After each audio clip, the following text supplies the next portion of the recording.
Coach Rick Sloan, the sun is shining and it's Pac12 Championship weekend again. Going back to Eugene with a large contingent, 28 men, 22 women. How do you feel about this being the first Pac12 Championships? Well, obviously it's going to be a bigger meet. Colorado brings men and women. Utah brings women only. But it's going to expand the meet. We saw pretty good-sized fields in the decathlon and heptathlon this last weekend. I think we had 19 and 15 with the women. And but the facility can accommodate it, and I'm sure they're used to running big meets in Eugene, so it should go smoothly. It's just going to be more competitive, that's for sure. Let's talk about the men's teams right now. How do you feel about where we will be the most competitive? What events will Washington State have the best showing at these championships? From the men's side, I would say that the intermediate hurdles is an area where we'll do well, and I think the high hurdles is also an area that we're going to do well. We've got people who are high up on the list, and we've got good depth in those events as well.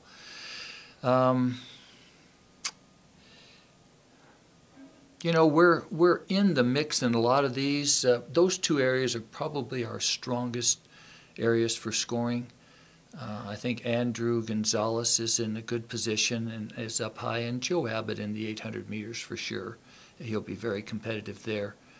And I think our 4x4 relay will be in racing real well. But probably the hurdles is our biggest point getters, I think, as I go right off the top of my head. Who looks to be, what teams look to be the teams to compete for the team championship this year on the men's side? I don't know. I don't pay too much attention to that because I don't have any control over who their entries are. But I know that the Arizona State probably is going to be one of the favorites in the competition. I think they're very strong on the men's side especially. Stanford always brings a good team. I think it's going to be a very competitive meet. There might be a few teams that separate themselves a little bit, and then the rest should be battling for those middle points in there. On the women's side, what are our strengths event-wise for the Cougar women? Oh, I would say our strongest event probably is the javelin. We've got 4 very good javelin throwers that are ranked well on the list.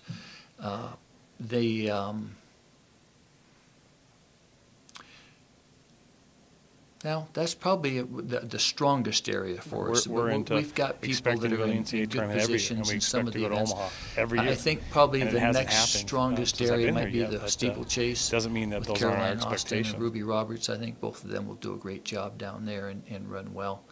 We just got to stay confident. We're going to have to scrap for every point we can get on the women's side and we've done it all before. And compete hard. The women's meet's probably even more competitive than the men's meet, and it's some strong fields all the way through. Just learn from it, kind of see what we did today and this weekend and what didn't work, and just kind of change that and get a new mentality and try to go on a run at the end of the season. Is there, does that give them a different sense going into the championships? I don't know that it gives them a different sense. I think everyone's aware of the fact that the Olympic trials are going to be there in another month, but I think it's, I was down there last weekend, and they're starting to get it set up with the grandstands and everything going in. So it's a great venue for track and field, and it transforms for Olympic trials and meets of that magnitude, even with more seating and signage and everything else. So it'll be an exciting venue, and I'm sure that that's what we had in mind when we moved the championship there for the first Pac-12 meet.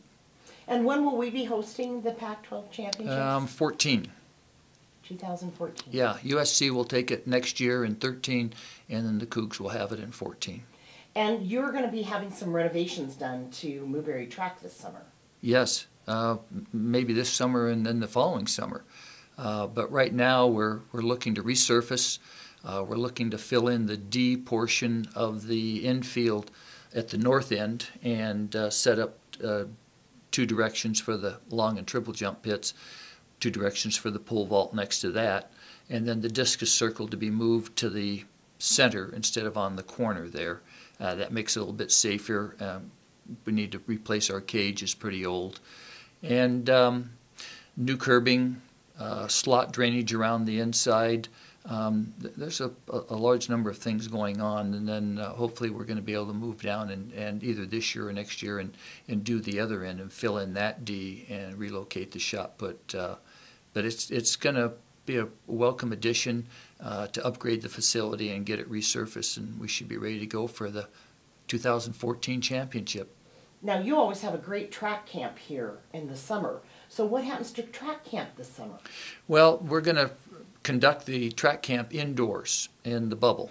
And good thing is that this is going to be a controlled environment. So if it's traditionally during the track camp, it's 95 degrees and the kids by Wednesday are burned out. So we'll be in 67 degrees for the entire camp. And if it happens to rain, it won't affect us.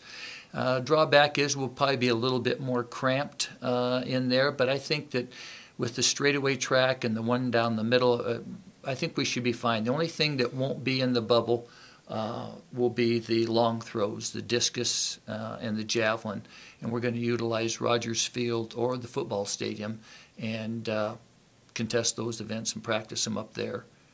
So we should be able to get through the camp quite well with all of our events that we normally do. That's good. I know a lot of high school kids are looking forward to coming to Cougar Track Camp again. Well, I look forward to it too. It's a good time during the summer, and kids get a lot out of it. Good luck to the Cougars at the Pac-12 Championships. Thank you.